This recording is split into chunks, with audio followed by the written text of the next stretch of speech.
Walter Elias Disney nació el 5 de diciembre de 1901 en Chicago.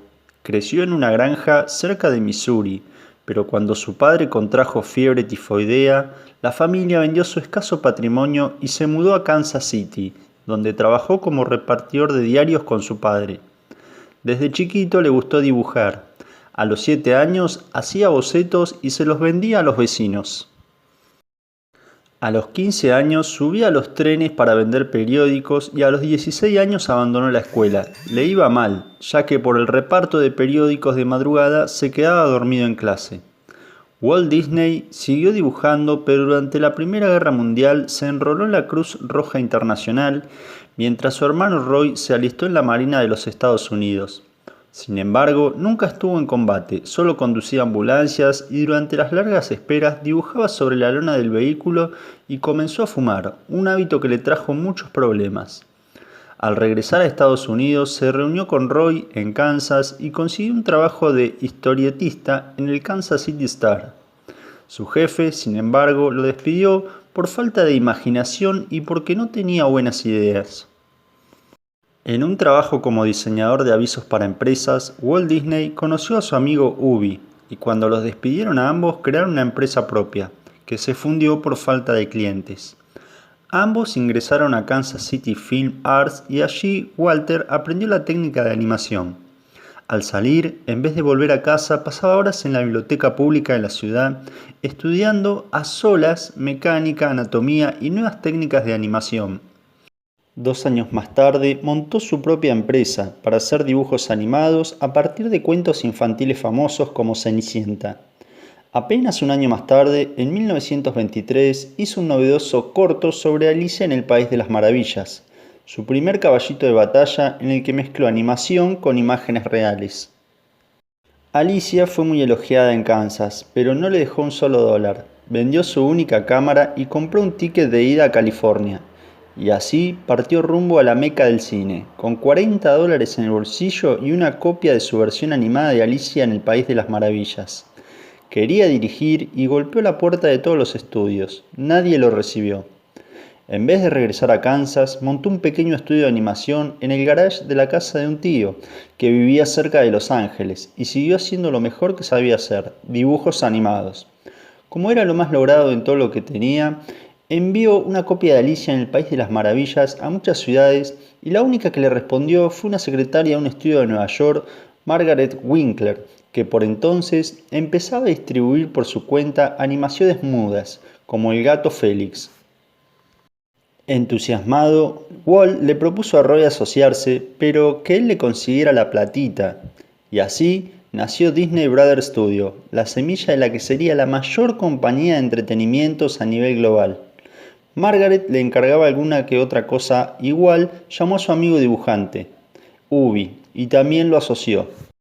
4 años más tarde, en 1926, Winkler se casó con el distribuidor Charles Mintz, que consiguió un nuevo cliente para ellos, Universal Pictures. Así nació Oswald, el conejo afortunado, diseñado por Ubi, en honor a la verdad, que si miramos bien ya se veía como un Mickey, pero de orejas largas. El éxito de los cortos animados de Oswald fue inmediato, pero Charles Mintz apareció como un martes 13. Walt Disney ganaría menos por cada corto animado de Oswald y sus derechos habían quedado en manos de Universal, y si no aceptaba, se llevaría a sus empleados a una nueva empresa. No lo aceptó, claro, y se fueron todos menos Ubi. Solos, en 1928, dieron vida a Mickey Mouse, el personaje más famoso de la historia de la animación. Fue el primer corto animado con el ratón Mickey.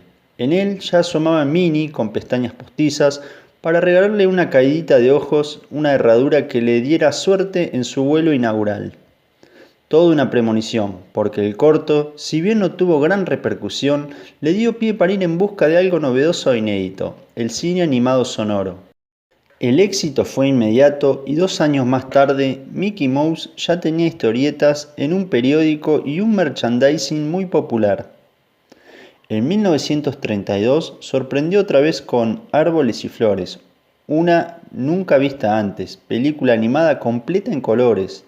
Ese año ganó el primero de los 26 Oscars con los que se alzó en su carrera. El segundo fue honorífico y retroactivo por la creación de Mickey Mouse. En 1934 llegó el Pato Donald, a full color. En 1937, aunque ya le iba bien, quería ganar más y anunció a sus colaboradores que haría el primer largometraje de la historia de la animación infantil de habla inglesa, con Blancanieves y los 7 enanitos. Todos pensaron que estaba loco y que llevaría a la quiebra a su empresa. Ni su esposa ni su hermano Roy lograron disuadirlo y él se encerró durante 2 años a hacer pruebas con actores reales y sobre todo con una nueva cámara multiplano que enriquecía las imágenes con un efecto de profundidad. Blancanieves llegó a los cines en 1938 y Walt Disney demostró una vez más que siempre vio más allá que el resto. Recaudó 98 millones de dólares y destinó todo ese dinero a construir un nuevo estudio de Burbank. Pinocho, Fantasía, Dumbo y Bambi nacieron poco después. Cuando estalló la Segunda Guerra Mundial, Walt Disney produjo largometrajes educativos sobre el conflicto bélico, en sociedad con el propio gobierno de los Estados Unidos. Al concluir la guerra, los dibujos animados se quedaron sin mercado y Walt Disney tuvo que esperar hasta 1950 para regresar con Cenicienta. Luego vinieron Alicia en el País de las Maravillas y Peter Pan, pero también otras películas infantiles, ya no en dibujitos, sino con actores en carne y hueso. La Isla del Tesoro, Robin Hood, seguidas una década más tarde por Mary Poppins, otra audacia. Walt Disney Productions ya era la mayor productora cinematográfica de su país y Walt Disney se reservaba la creación de todos los personajes. Desde la década del 40 le daba vueltas por la cabeza construir un parque de Anaheim, cerca de su estudio de Burbank, para que los empleados y sus familias pudieran divertirse en su tiempo libre. Cuando el parque fue real, el 17 de julio de 1955, la obra superó sus modestos sueños iniciales y dejó a todos boquiabiertos. Cuando nació, Disneyland era un parque gigantesco con hotel, reconstrucciones históricas y juegos muy novedosos, que pronto se convertiría en un atractivo turístico de la costa oeste de Estados Unidos. En la primera semana de apertura recibió 160.000 visitantes. Casi inmediatamente soñó con crear un nuevo parque temático, pero en la costa este de Estados Unidos. Así nació el sueño más ambicioso de Walt Disney, con una ciudad futurista que pudiera albergar 22.000 personas con centros comerciales, escuelas, edificios comunitarios, medios de transportes aéreos, mientras que el tráfico terrestre fuera subterráneo y hubiera figuras cinematográficas que ya se habían usado en Disneyland.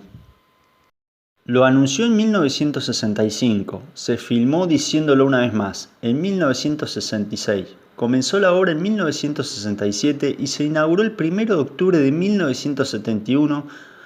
Durante 18 meses, el parque temático sorprenderá todas las semanas con juegos, tecnologías de alta gama y sorpresas mágicas a granel, para celebrar su medio siglo de sueños hecho realidad. Walt Disney no llegó a verlo, falleció de cáncer de pulmón el 15 de diciembre de 1966. Tampoco llegó a tiempo para el estreno de El libro de la selva, aunque había logrado ponerle el título del final, The End. Días antes de fallecer dijo, acá en Florida tenemos algo especial que nunca disfrutamos en Disneyland, la bendición del espacio. Hay suficiente tierra aquí para albergar todas las ideas y planes que podemos imaginar.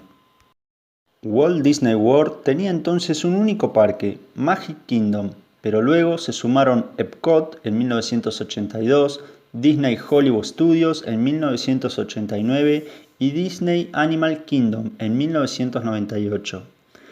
Cuando contabilizó 4 parques, la WDW Resort se convirtió en el mayor parque de animaciones del mundo y hoy tiene una superficie que es equivalente a la ciudad de San Francisco.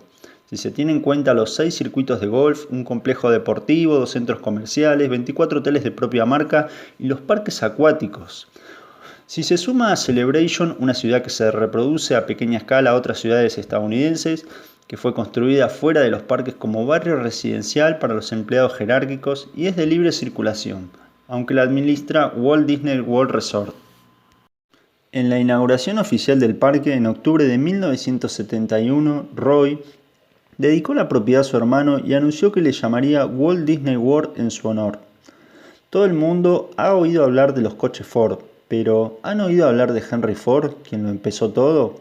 Walt Disney World va por la memoria del hombre que lo empezó todo, para que la gente sepa su nombre siempre y cuando Walt Disney World esté aquí.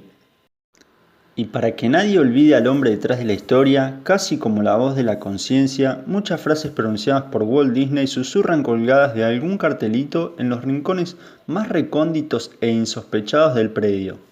Algunas de ellas citan: toda la adversidad que he tenido en la vida, todos mis problemas y mis obstáculos me han fortalecido.